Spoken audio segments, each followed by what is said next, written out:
I'm Don Dickson, and I want to thank you for joining me today. I wanted to have this time to talk with you this morning.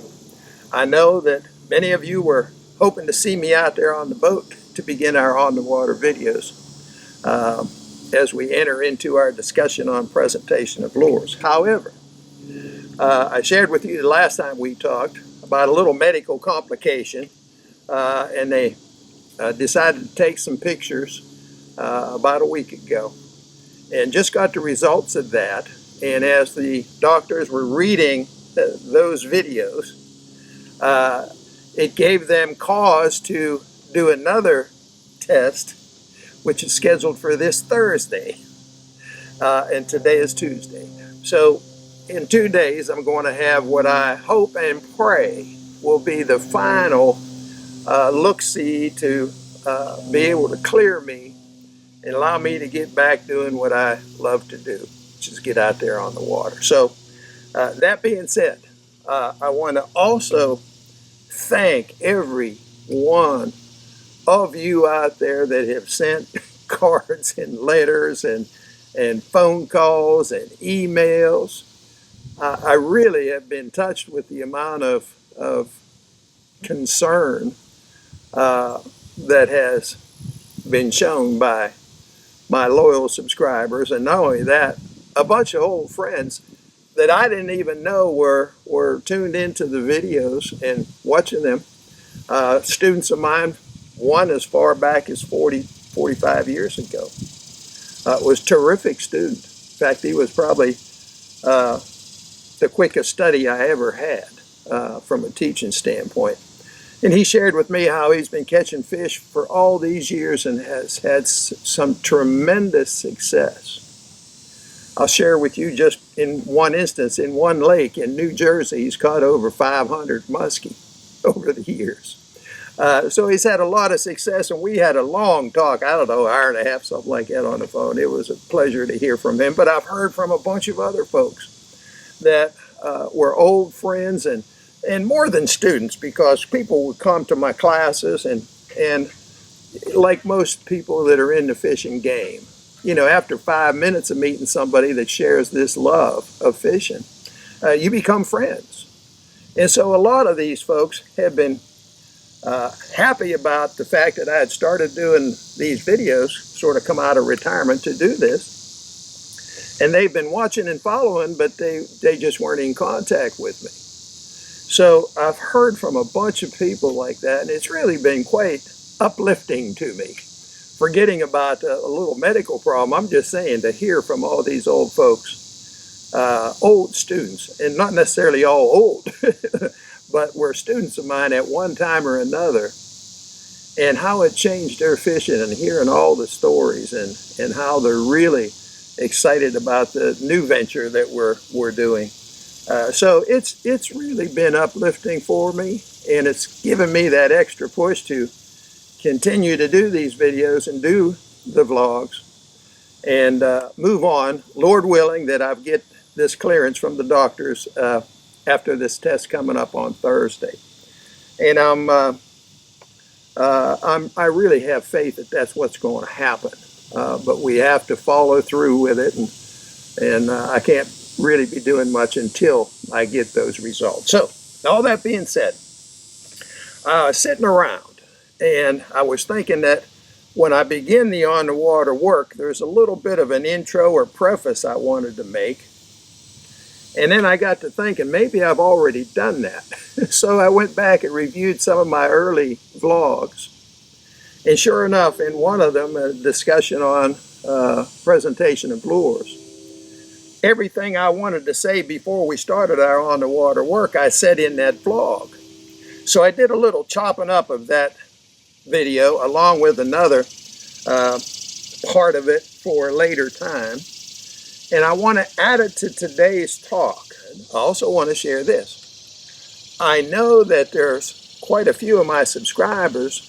They're like me. They're kind of like junkies when it comes to our sport. You know, they can't get enough of it. And they're expecting to see these vlogs a couple of times a week. And now that I've been down, there's a void for some people. So if you're in that group, the group that just loves fishing and can't get enough of it, I want to encourage you to do something else that I hadn't even thought of just until recently. And my wife, about a year and a half ago, encouraged me in an attempt to educate the new generation of fishermen that I should start an educational program through social media. Well, I knew nothing about social media. I've shared that with you before, but at the time, she just was thinking in terms of writing a blog with a B. And I asked her what a blog was. You know, my grandkids laugh at me. I mean, I'm sorry, I didn't know. But at any rate, she told me. She said, you know, back when you were actively working this as a full-time job back in the day, you were also, as part of what you did, you were a field editor for Fishing Facts magazine. You wrote some stories for Fishing Facts. And she said the average for a Fishing Facts article, a monthly article, was about 3,000 words. She said, now, writing a blog, they encourage you to not have them that long, but you could write between 800 and 1,000 word blogs, basically a mini fishing article on any subject you wanted to, and we just put them on your webpage. So, in talking to a bunch of the people that have been in touch with me, they knew about the videos, but they didn't know about the WordPress blogs that I had written. So I want to make sure that everybody out there in earshot of this video understands that until we get out there doing those on the water videos, if you need a fix, a fishing fix, go to DonDicksonFishing.com. That's my webpage. That's the home page. And there's part of what's on that home page. I call it the right angle. You think about it for a minute, you'll get it. The right angle. And I talk about all kinds of different subjects concerning our sport. First one I saw the other day was crappie. You know, something I don't talk about much. But I wrote a blog about crappies. And a bunch of other things, trout and salmon and things I don't talk about a whole lot in the videos. So about any subject you can think of about our favorite sport, anything that concerns our favorite sport, I've probably written a blog about it. I counted them up this morning. I was surprised myself to find out that I had 60 of those things that I had written, basically 60 little fishing articles, along with some old stories that go along with a particular subject concerning some of my early days with Buck and some of my travels, you know, meeting people all over the country. So hopefully they're very interesting and might be covering a subject in one of my blogs that I haven't covered on the videos. So I'm going to encourage you, if you haven't seen the blogs, go take a look. And I hope you'll find it interesting. And of course, the whole idea of the blogs is the same as the vlogs, and that is to help educate people as to the truth about successful fishing. All species, all times of the year, etc., etc., etc., etc. Regardless of the water type. It's all in there somewhere. So I hope you look it up, hope you enjoy it. Now, all that being said, I want to lead you on to this sort of little introduction to presentation of lures. And we're going to be spending quite a bit of time on this subject because I'm not just going to be talking about the methods that are involved, but I'm going to be talking about the how, the when, the why, the where, and all of the multitude of things that make up the proper presentation of lures. I want to review what we've talked about prior to today. Over the last 4 or 5 months we've been talking. I want to go back and review some stuff, but before I want to preface it a little bit by saying that this has stuck with me for quite some time. I once heard a very, very intelligent, smart person say that the definition of genius is the ability to take and simplify that which is complicated.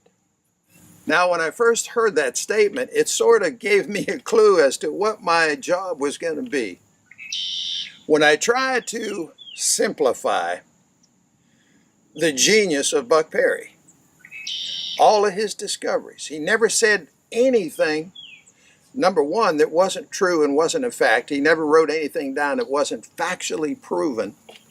But more importantly, he was absolutely for sure in his mind when he said something that is something that is not only very important, but it's something that'll never, ever change. And because of his genius, he wrote and said things in a way sometimes that some of us didn't quite get it. And I had the good fortune, of course, as you know, to be able to train underneath him in person. So what I wasn't able to get through my intellectual capability or lack thereof, he just kept pushing and pushing and pushing. And through my experience, I finally got that message, whatever the subject was. So much of what Buck had discovered seemed to be to the average fisherman, especially because we all had been doing it one way for the last 100 years. And all of a sudden, a guy comes along and said, no, that's wrong. Here's what's right. And then with his 200 IQ, he tried to explain it to people like me, and we didn't always get it. So once I recalled that statement of the definition of true genius, simplifying that which is complicated, I started thinking that's going to be my goal in all of this. And when I started, and this is what I want to share with you, this is important stuff because I want to get you in the right mind when we start talking about presentation of lures. When I first met Buck, you all know the story already. He told me something, and then he went out and proved it to me, and didn't only prove it to me by catching a few fish, but we caught 55 bass in a matter of a few hours out in the middle of the lake in deep water. Something that if he would have just told me that, I would have never accepted it, would have never believed it. But that day with Buck, catching all of those big bass in a short period of time, doing something that nobody had ever even contemplated outside of Buck Perry. And I was determined not only to learn everything he knew that day, I put it in my mind, I got to learn everything this guy knows. It was so logical, it made so much sense, and then he proved it to me. I got to share this with my friends. And then, as you already know the story, that turned into me getting into fishing business, going to work for Buck over the years and so on and so forth. I ended up teaching thousands and thousands and tens of thousands of students.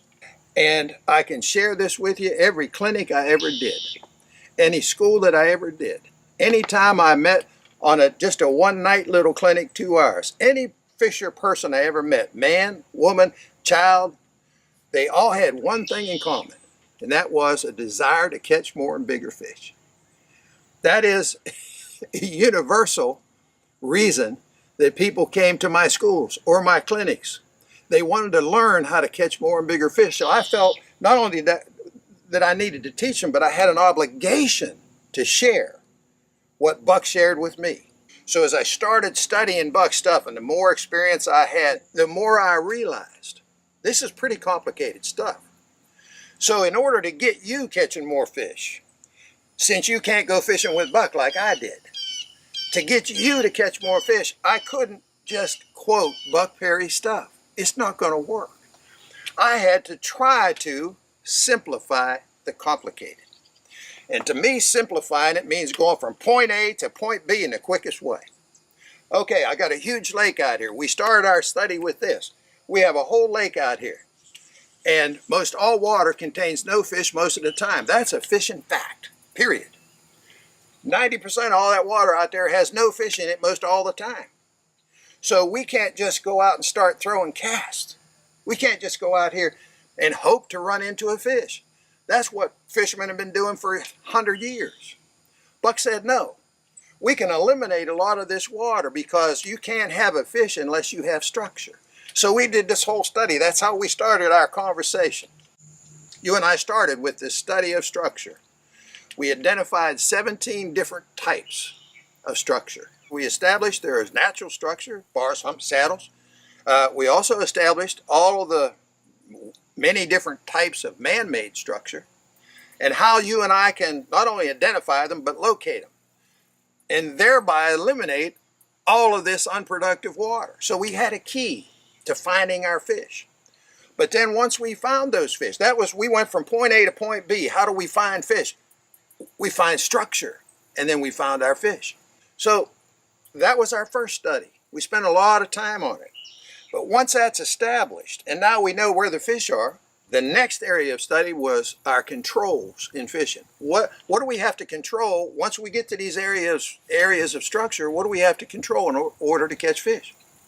Well, we went through a bunch of different aids, which we termed as aids, size, color, and action, and we ended up with depth and speed as our only true controls in fishing. And let me just remind you once more, I know I said it probably 10 times during that vlog on depth and speed control, but Buck made a statement, and he said it in a way when he was saying it to me personally that I knew he never wanted me to forget it or shortchange it. It's one of those, it's the final stamp of what he was trying to say about depth and speed. He said, Donnie, boy, don't you ever forget, all fishing success and all fishing failures can be explained in two terms: depth and speed control. If you caught a fish, I don't care, 1 fish, 2 fish, 100 fish, if you caught fish, your depth and speed control was right. And if you are not catching fish, your depth and speed control, or one or the other, is not right. And I gave you a bunch of examples, starting with the outside bend in the Mississippi River, where I fished for a day and a half without catching a fish. And Buck refused to leave the spot because he said, they're here, but our speed control must not be right. He wanted to make one more pass after a day and a half. When he got to that, don't jump the lure, just turn the reel handle, and we caught 200 fish that afternoon. Speed control. Great examples. That's the reason I shared it with you. Because once we have those kind of examples in our head, we'll never forget them. Depth and speed catches fish. I gave you another example. In my summer school for 5 years, these deep walleyes that we were catching in that current, we were catching on wire line and spoon plugs for 5 years. We couldn't keep them off the hook. But in year number 6, they were there, but we couldn't confirm it because we weren't catching. We'd only catch an occasional fish for the first week. And that's where we got the idea of starting to run the old river rig with wire line. And we ended up catching hundreds and hundreds and thousands of big walleye thereafter, once we got our speed control right. So the difference between a couple of fish and 10,000 fish over the years in that spot with a river rig, it's got to be something that you will never ever forget. Depth and speed control. All success, all failure. Depth and speed. Okay, well, those of you who stayed with me throughout this entire vlog, I'm thankful that you did. Hope you got something out of it. And the next time we get together, we're going to continue this little bit of an introduction into what I plan on doing out there on the water. And I want you to keep praying if you would. I shared with you last time, prayer works. And when there's more than 2 people praying for the same thing, the Lord hears it.